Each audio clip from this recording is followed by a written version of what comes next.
Hello and welcome to Taking Liberties, episode 31 of 2017. My name is Lee. I am Western Australia this week. Of course, I'm joined by Vikas in Canberra. Hey, how's it going?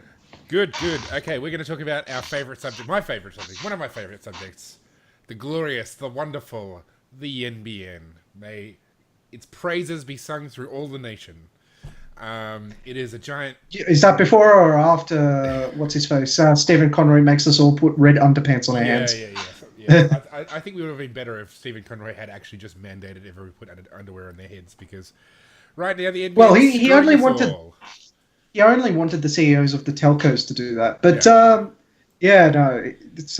it's interesting. I think... and by interesting, it's a giant dog shit. It is, but, it's a dog shit in a very predictable way. Most people were saying it's going to be fucked up from a government perspective. I just didn't expect how fucked up it would get. And I suspect that a large part of that has to do with the way that Malcolm Turnbull strolled in and tried to change things here and there. He involved the government a lot more than it was originally involved. Yeah. Well, both parties have a hand in it. For the benefit of those who don't follow the news, the CEO of the NBN Co basically came in and said the NBN Co is never going to turn a profit unless the government does something. Malcolm Turnbull has admitted that it was a big mistake. Though, of course, he blamed Labor because, that's how they roll. Basically, the CEO said that either... Okay, so... No. It's not entirely Labor's fault. So there is one thing that Turnbull did that... Okay, so it was always going to cost more than the $43 billion that the NBN Co was originally pitched to the Australian public at. Yeah. What Turnbull did, in the interests of transparency, is put all of the buckets of money that were being used to pay for this thing into the one bucket of money and said the NBN Co would own the liability for the entire... For all the money that was being spent on it. Sure. Right?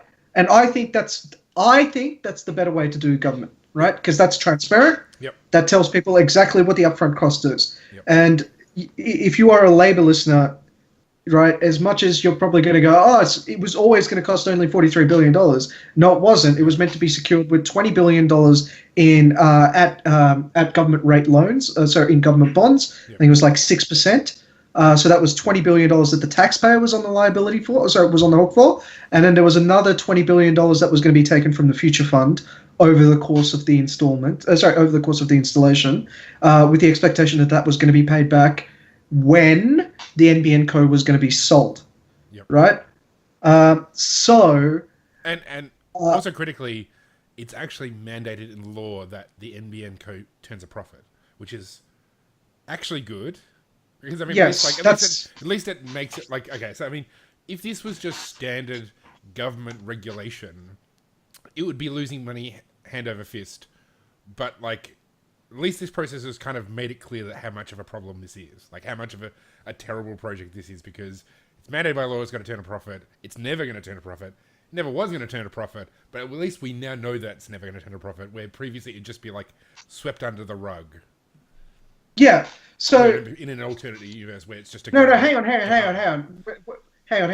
When they're saying that it's not going to turn a profit, it's against that full number, right? Yeah. It's not against the 43. Yeah, which it should be. Yeah. I will agree. Now, we all, in the interest of open, transparent government, obviously wanted to be on the hook for the entire thing. Now, what Conroy, Rudd, and the Labor people that were promising this did not do that, right? The Commonwealth was on the hook for half of it, right? And it was only meant to pay back half of it. So, yes, when Labor people say it would have paid back if it was under the original plan, it would have, but it was only paying for half its total cost. Yeah. So just keep that in mind. They were playing silly buggers with the numbers. Yes, it's all accounting. Yeah. Yeah, it's all accounting. So, yes, they... and by the way, it's not as if they weren't hiding it. So, they weren't hiding this. Right? It's just we have a retardedly lazy journalist corps, right, that can't actually do simple mathematics and look at a table. Yeah. It's right there in the figures of the McKinsey report. In fact, if anybody wants, in the comment section, ask me and I'll go find the reference if you're that desperate to find it. Yeah. it's out there in the open. They were always open about this. They were only expected to pay half of it. So when you got the CEO going out and saying that they only collect $43 a month from retail service providers, but they need to charge $52. That's going to be the rosiest expectation. Like, that's going to be the best possible outcome. So the reality is probably it's 10 times worse, because the CEO is not going to go out there and tell you the worst case scenario, because he wants to make it look as good as possible. So a dog's breakfast. But the thing is, why did we do all of this, right? Why the NBN code? And the answer is just basically traced back to Labor's hangovers over selling Telstra. Yeah. Right. That's what it all comes over. They lost political debate. Searching for a legacy. Effectively, yeah. But the point is, like, they wanted to rebuild. There's an impetus in Labor for some reason, for some irrational reason, that infrastructure needs to be owned by the government. And quite frankly, it doesn't make any sense, right?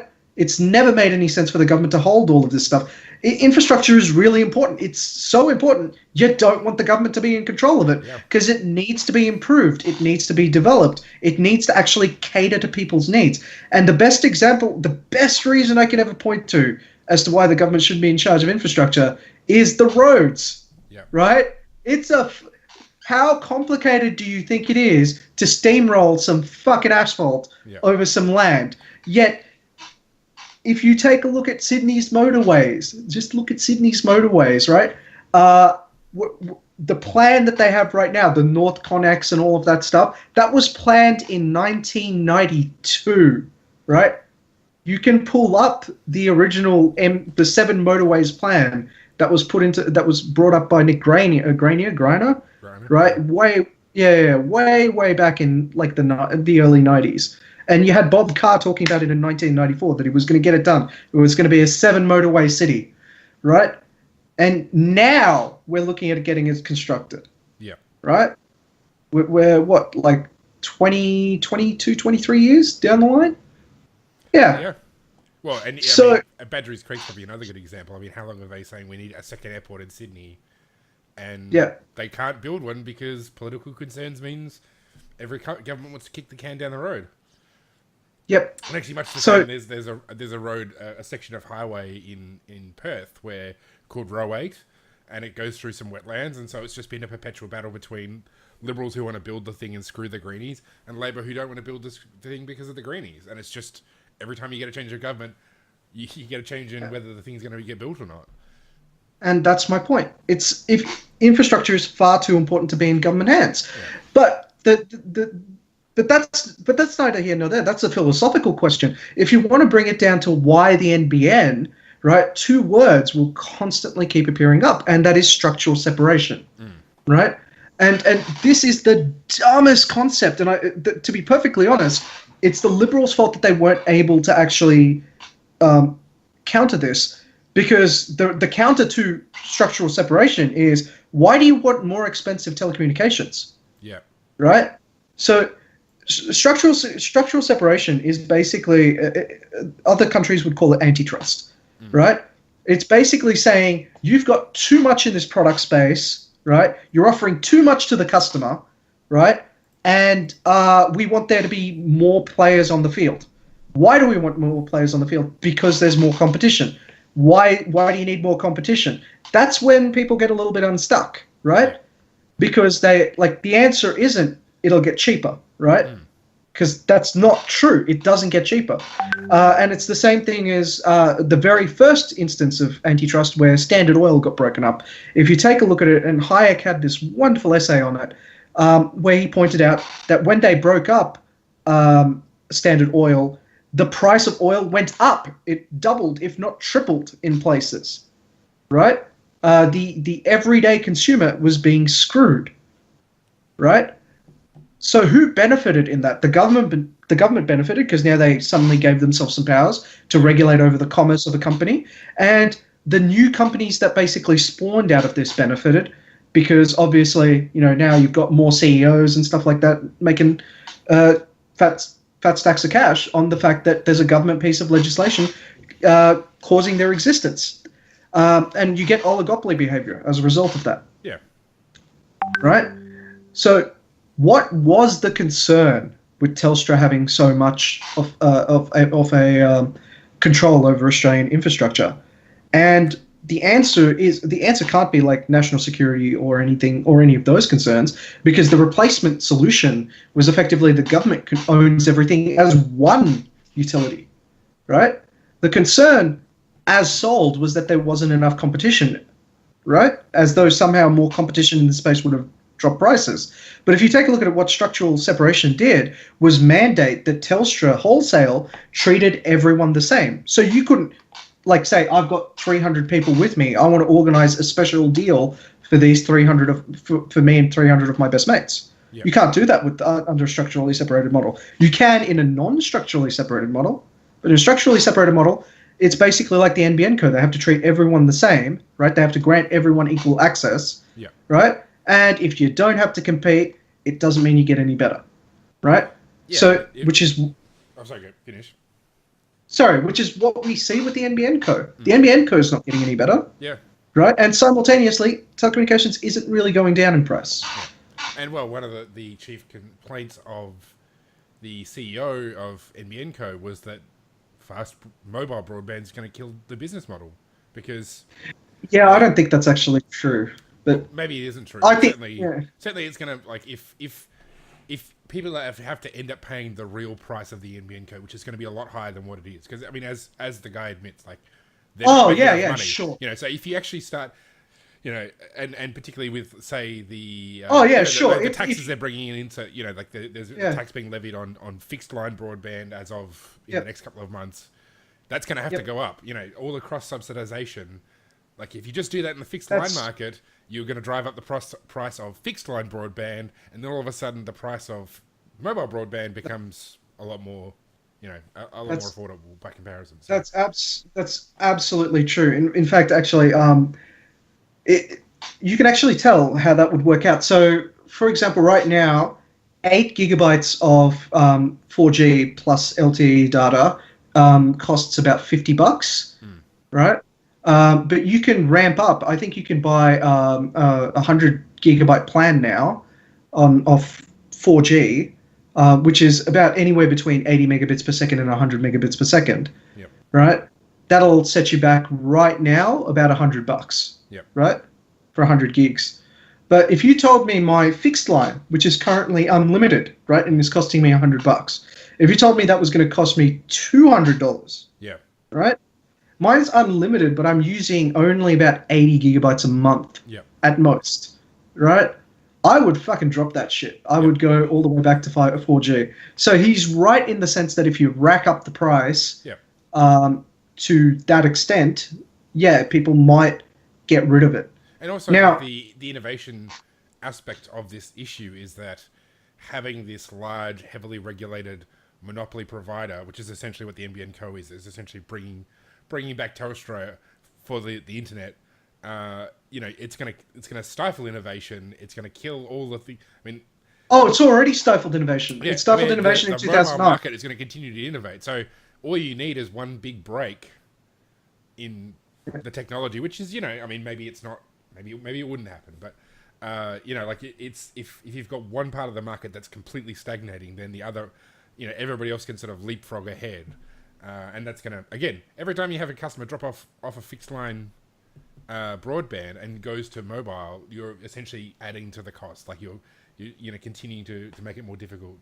And you just end up in this death spiral scenario where every time you have somebody drop out, you know, it makes the cost even more difficult. So they have to ramp up the prices to deal with the fact that this inefficient service is not coping with the rules that they've set up. So, but the really fucked up thing is, so if I went to the States, if I went to the United States and said I have fiber, right, to my house, right, the people would immediately say, oh, cool, you got a gigabyte connection at home, right? That's the assumption that goes on in the United States for people who have fiber to the home, right? If you're talking 100 megabits per second in the United States, they assume you have HFC, right? But and that's not just the United States. I'm talking like anywhere, anywhere in the industrialized world. If you've got fiber to the home, right, the immediate assumption by people is you've got a gigabit internet, right? That's not true in Australia. The NBN Co could actually be the NBN Co at no cost to themselves, because GPON, the thing that they've stuck on there, right, is basically currently already so it can handle traffic up to 2.7 gigabytes without changing any of the hardware in there. Right? Okay. That's the technology they've been rolling out, because that's where the technology was at 10 years ago. Yep. Right? At no cost to NBN Co itself, it could enable the gigabit internet to people. Right? Why wouldn't they then? Because they're retarded? I don't know. Because they're following the plan, I would assume. Because they're following the plan. Because they really can't, right? Those tiers that were set up. Sure. Yeah. Right. Yeah. They don't. Yeah. They don't have any control over that anymore. That's a legislated tiering set. So someone in government wrote down the tier 1 is 12 and what was it? 12 and 1. The next one is 25 and 12. Someone in government wrote that list down 9 or 10 years ago, and that's how they have to deliver it. Yep. Right? So they can, at no cost to themselves, just go, okay, we're now scrapping that. Yep. You're now starting at 100 megabits per second at the slowest speed, and we'll go for a gigabit at the highest. Yep. Right? Now, the only reason I can suspect that they wouldn't do that, right, is if they've lied to us, right, and not put the capability for that to the full, like they didn't roll out a proper GPON network. Yep. Right? The only reason I can say that it wouldn't cost them the only reason it would cost them extra is if they've lied to us and not done that. Which, you never really truly rule out.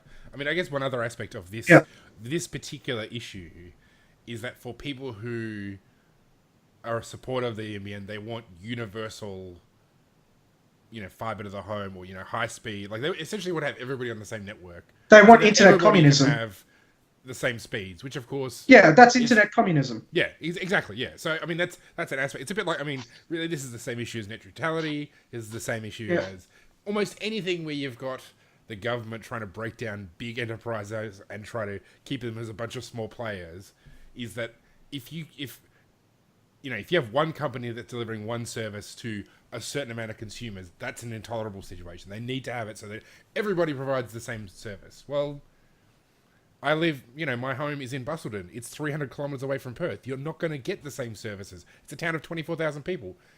You're not going to get the same services as if you are in the inner city of Sydney. There should be differences. It's exactly. much easier and if this had been left to the market, there would be places. There's always trade-offs. Yeah, exactly. There's always trade-offs. They don't want trade-offs, though. They want to get rid of the trade-offs. They think if we click our fingers and come up with a policy and come up with regulation, we can eliminate trade-offs. And that's not how the world works. It's not how the world works. There are always trade-offs, and politicians can't handle that because Kevin Rudd and Stephen Conroy are dickheads on a plane with a napkin, and they think, let's do this thing, and they don't think about any of the consequences.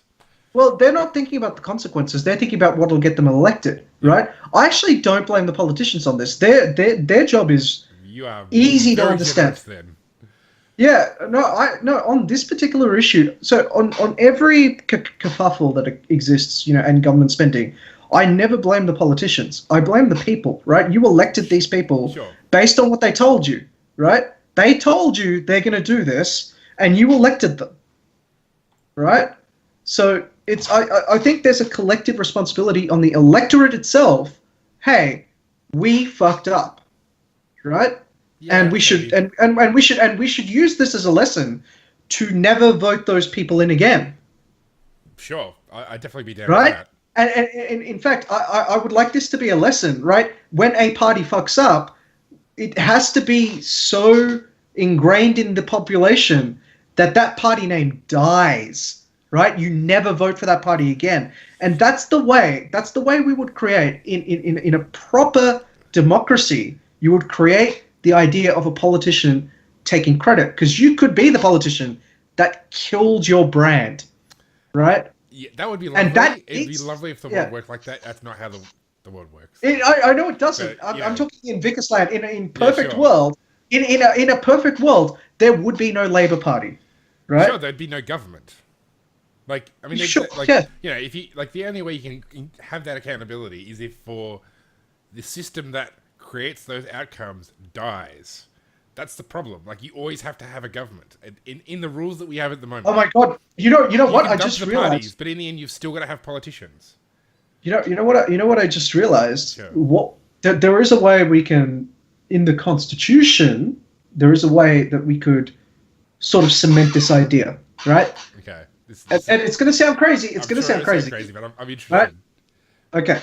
So in the Constitution, right, we add in a special section that says no law of Parliament, right, can be enforced after 5 years. Sure. Yeah. Right? Universal sunset clauses. I think it's a great idea. Yeah. As in, like, it doesn't matter what they pass, after 5 years, it dies. Yep. You can't renew it. You can't do anything about renew it. Well, yeah, I guess. Yeah, no. They can always renew it because they just create a bill that has the same language that extends it for another 5 years. Sure. But yeah, no, I agree. Like, I think sunset clauses are brilliant, and not only is it brilliant because it means laws that have limited support in the parliament, you know, because of like a certain particular faction or a certain particular parliamentary can push this through the party. It also means that politicians have to spend a lot of time just renewing stuff that they shouldn't renew. Like, if you have to renew the criminal code every 5 years, like, you know, spend a lot of time, you know, like, you spend a lot of time doing stuff that's actually meaningful rather than just assuming everything that's there and adding on more stuff that we don't need. So pretty much. We could do an episode. Well, I guess we've kind of covered it. We've stated the case for sunset clauses. Yeah, but I'm just saying, like, we can actually do what I want in a very simple way. Maybe, like, yeah, sure. Yeah. Let's move on to the second topic for tonight, which is going to be talking about trade and actual communism and security. So China is trying to promote a One Belt, One Road initiative, which is essentially a gigantic trade network. So they're building roads, everyone. They're actually building roads. The actual roads, yeah, and they're essentially rebuilding the actual Silk Road, which was it's a trade route that goes through sort of Western China.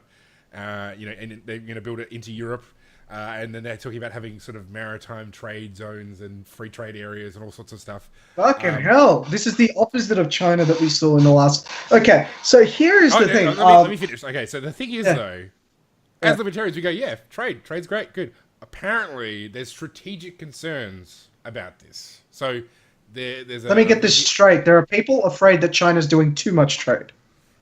It's not exactly. I'm not entirely clear what the problem is because I'm reading an ABC News article, so I'll put a link in the show notes. Essentially, several government sources have confirmed Immigration Department Secretary Mike, whatever his name is, and then Defense Department boss Dennis Richardson warned against Australia joining the project because of strategic concerns. That's it. That's all there is. Huh. Apparently, sorry, there's a little bit more. The ABC understands numerous senior figures in Australia's national security community are also opposed to the idea, believing it unwise to deepen Australia's dependence on China. So apparently buying cheap shit from China makes us vulnerable to communist invasion. Them invading the South This is like China that episode. Sea.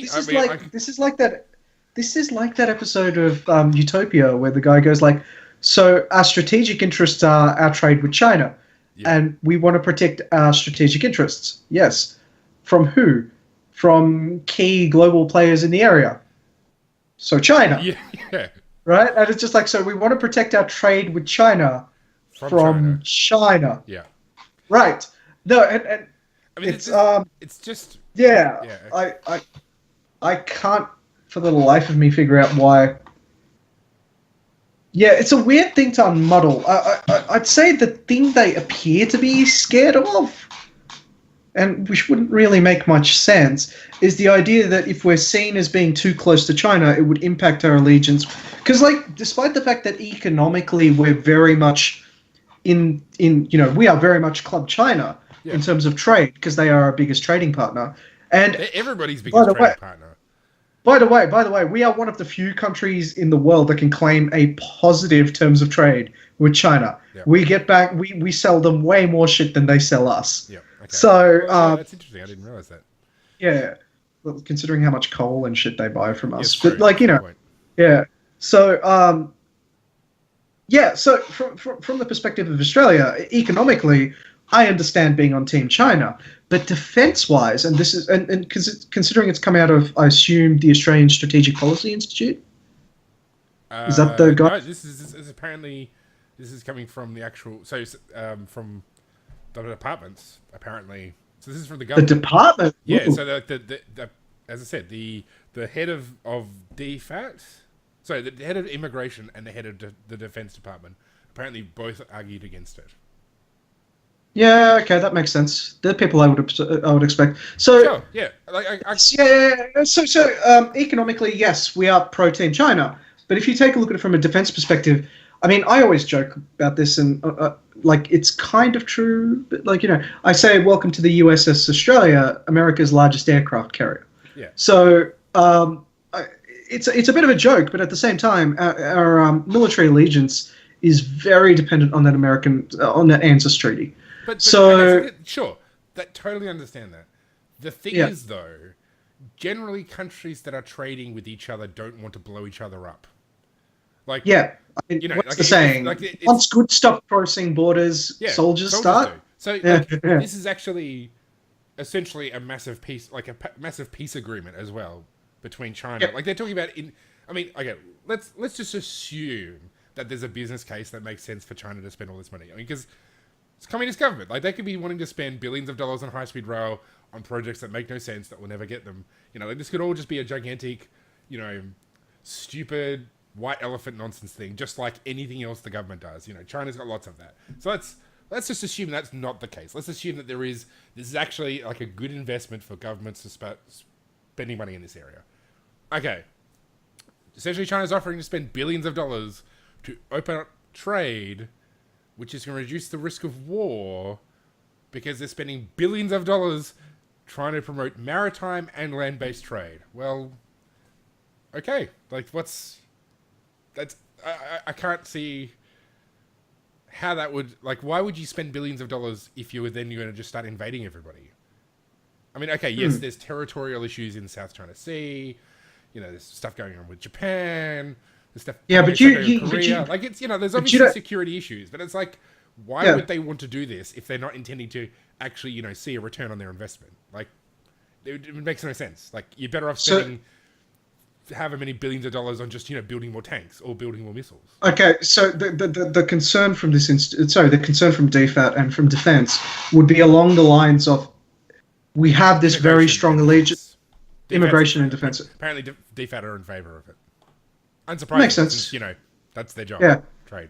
That makes much more sense than what I had in mind. I was just like, what? Anyway, so from the perspective of immigration and from defense, so they would be looking at this in the perspective of, we're not just allied with the US, we follow their foreign policy. So if the US and China are engaged in things that are adversarial, right, that might have an impact to our trade, and that creates problems on our end. So we can't be seen as being too allied to China as to upset our actual military alliances. And the military allegiances we have also protect us in terms of, like, not just a sphere of influence, but like, an actual, hey, we have, like, this is our big brother, he can come along and beat you up sort of situation.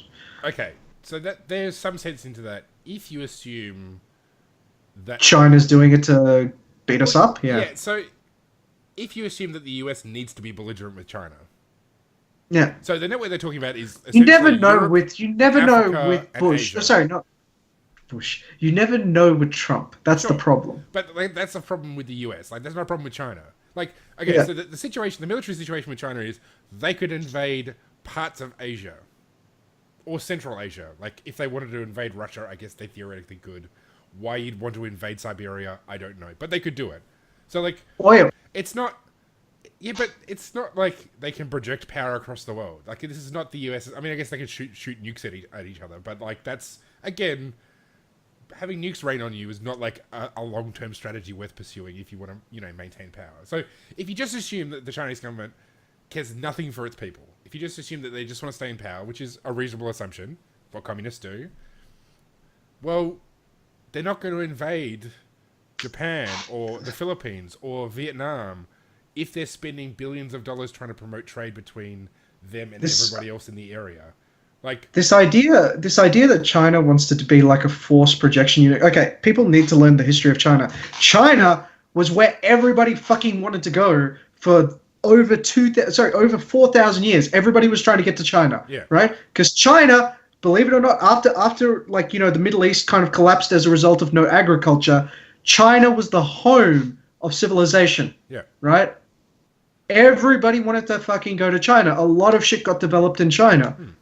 Most European early trade was obsessed with trying to get to China. Yeah. Right? China and India. And if you take a look at it historically, they've always had the biggest populations of the world. Yeah. So most of the scholarship, most of the most of the industry, most of the shit got done there. It's only in the last 500 years where that hasn't been the case, and it's because of basically Mongol invasion and a whole bunch of other things that set fire to their trading. Like they basically barricaded themselves. Emperor Ming, right? So he literally set fire to the entire trading fleet, which is just like just bonkers. I can't even imagine. Yeah. And so the only reason why China isn't the superpower today, right? Is because 500 years ago they had an emperor that said our society is perfect. He was basically Donald Trump. He's going to make China great again and just close everything off. Foreigners. No more foreigners. Get rid of them. Get rid of all the foreigners. Stop all this Spanish. It actually was the Spanish. Stop all the Spanish silver from coming in. Yeah. Fucking hell! It was Donald Trump. It was Donald Trump. The ancient Donald Trump killed the Chinese empire. But I mean, that's the thing. Yeah. Yes, they had influence on Japan and Korea and the rest. All through Asia. Sure, they had influence, but they didn't invade. Well, they probably did invade some of it, but like they weren't. It wasn't like they were Alexander. There was an Alexander the Great figure who was aiming to dominate the rest of the world. They just kind of kept to themselves, and that's kind of it. So yeah, it's hard to imagine how they would. Why would they do things differently? I think Vikas is gone. Vikas, are you there? All right, it's died. His things. Oh no, it's died. Okay, all right. Thanks everybody for joining us. We'll be back again next.